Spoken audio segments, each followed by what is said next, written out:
Olá, queridos. Vamos continuar mais essa leitura deste livro. Depois da fé vem o quê? De Kent Reagan Jr. Vamos continuar aqui nessa leitura, nessa pegada maravilhosa.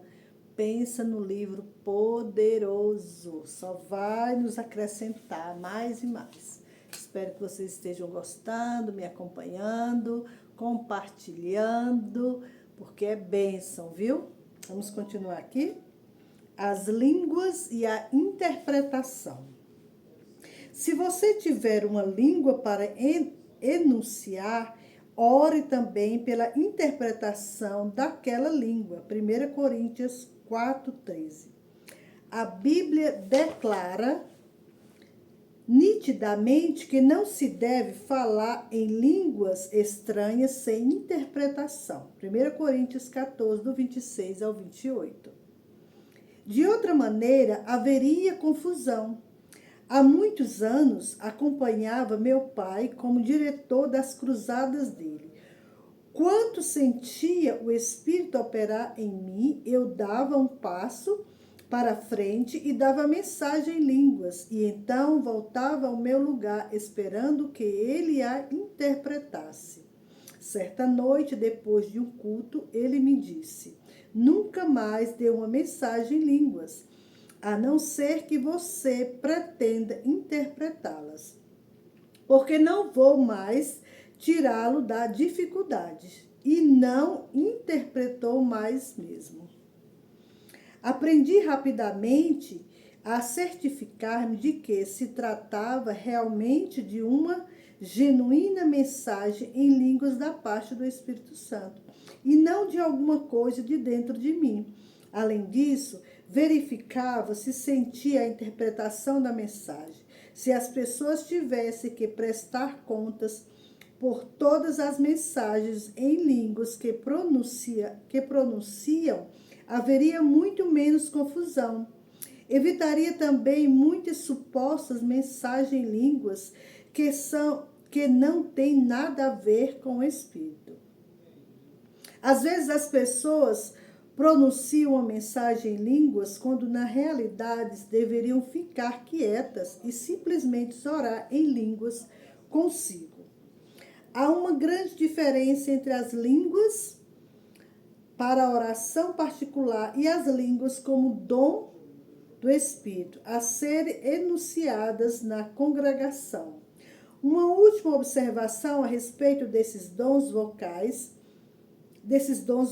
Se surgir uma profecia que não testifica com o nosso espírito e que não confirma algo que você já sabe, não aceite. Sei de pessoas que chegaram ao rema na base de uma profecia que receberam de alguém. Diz-lhes que tinha uma vocação no ministério. Eita, Deus é bom. Depois, fracassaram no ministério e não sabiam por quê. É porque logo de início não tinham essa chamada. Deus chama a pessoa ao ministério de modo pessoal e não através de alguma profecia. Tudo quanto profecia faz é confirmar aquilo que a pessoa já sabe no seu espírito, ajudando as pessoas.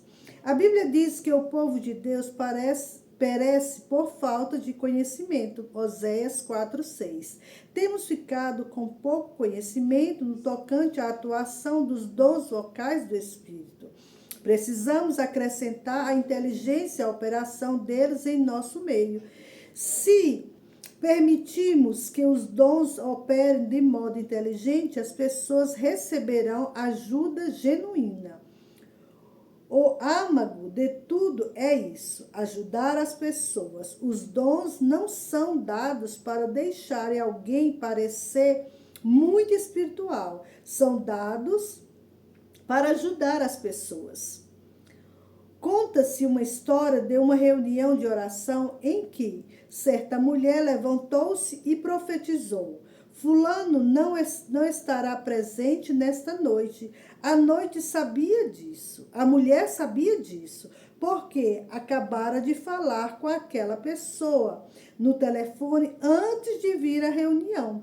Poucos minutos mais tarde, a mesma mulher notou, olhando pela janela, a chegada de certo automóvel, de modo que deu um pulo e profetizou: fulano mudou de ideia, logo estará batendo a nossa porta. Assim diz o Senhor. O que aquela mulher queria fazer? Procurava usar os dons do Espírito para dar a interpretação de espiritualidade. Trata-se de um abuso dos dons do Espírito. Precisamos crescer e usar a inteligência ou o conhecimento em todas as áreas da nossa vida, na fé, na confissão, na cura, na prosperidade e nos dons espirituais. Acrescente inteligência, acrescente conhecimento à nossa fé.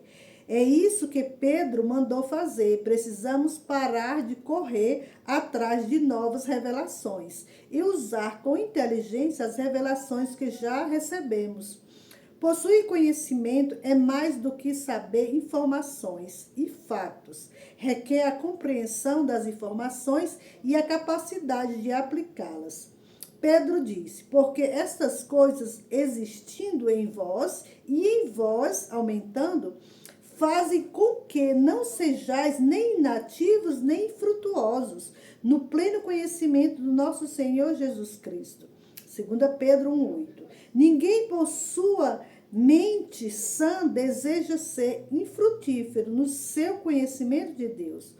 Todo cristão diria sem hesitação que deseja conhecer melhor a Cristo.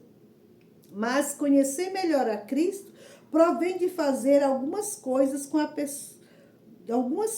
a nossa fé. Fazer quais coisas? Primeiramente, acrescentar a virtude e depois acrescentar o conhecimento. O nosso conhecimento de Deus aumentará à medida que o colocarmos em prática. Agora nós vamos começar aqui já o 4º capítulo, acrescentando autodomínio, controlando o próprio eu.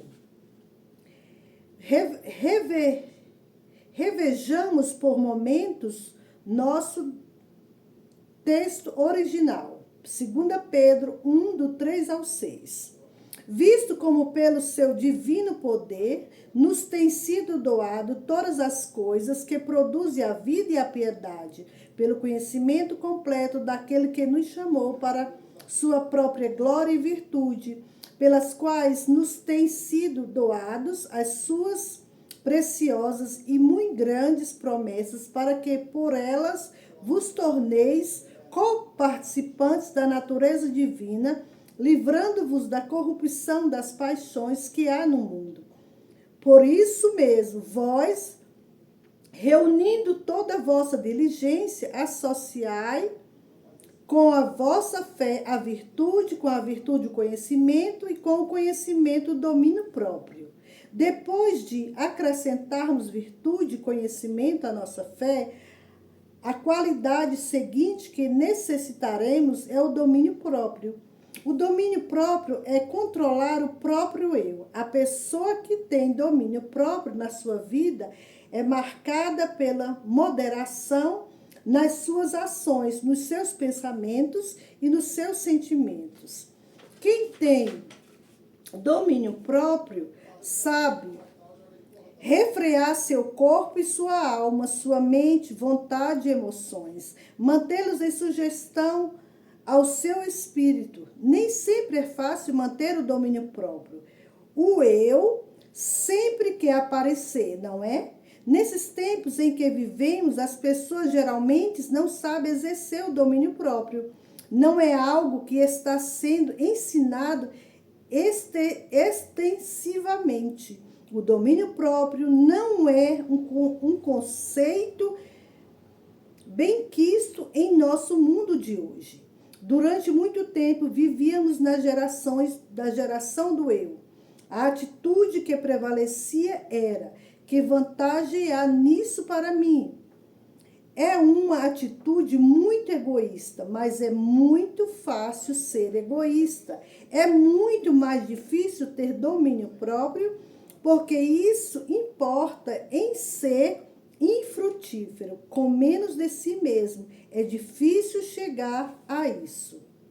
Muitas pessoas nunca aprenderam o domínio próprio nas áreas espirituais da vida. Já conheci alguns moços que não queriam sair com a namorada, alegando que não saberiam se controlar.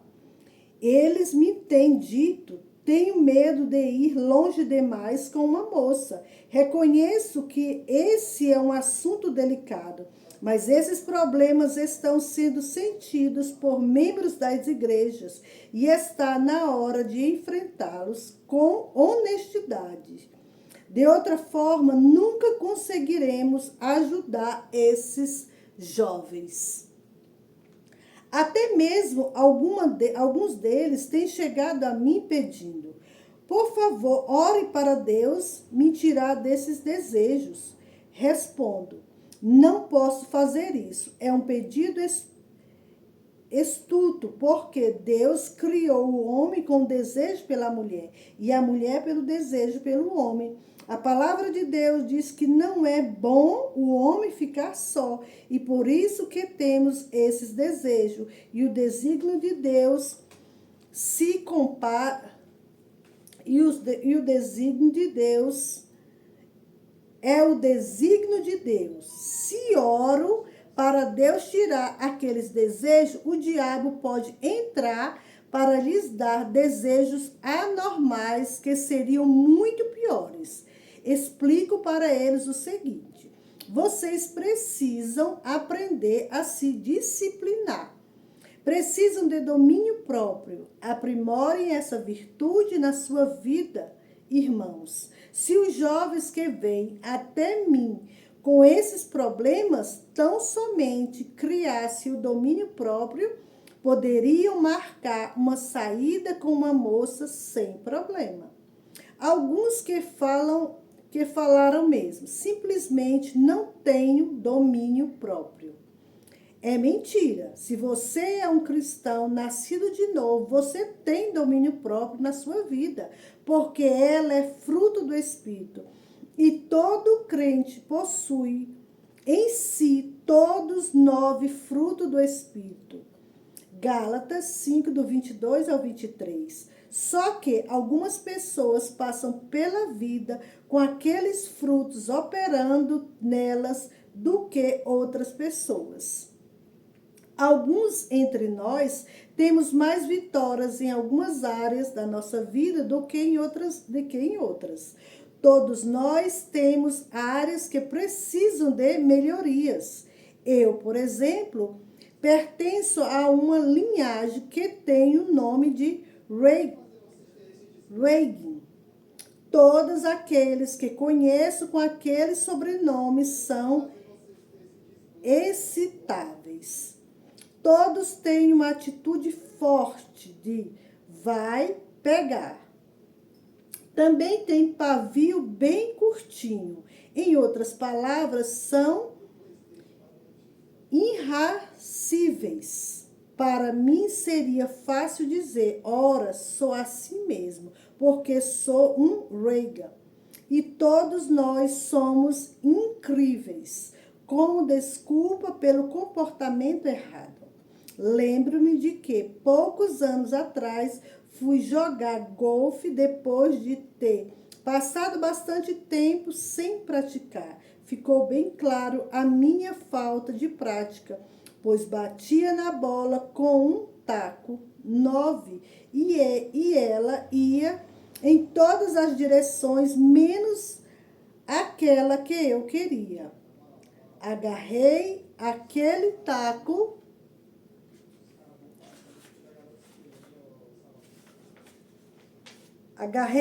taco 9 e fui até a árvore mais próxima e surrei-a com o taco 9, que ficou totalmente retorcido.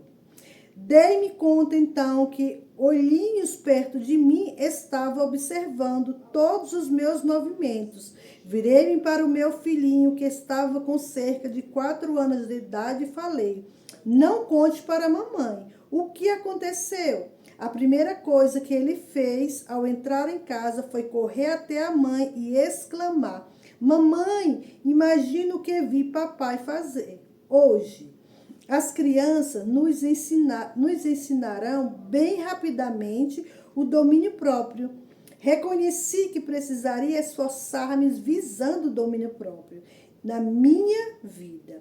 E não é um controle que conseguimos de imediato. É algo que exige um esforço contínuo, todos os dias. E vamos ficar por aqui com essa leitura e amanhã nós voltaremos de novo. Fiquem comigo e fiquem na paz do Senhor com esse livro grandioso.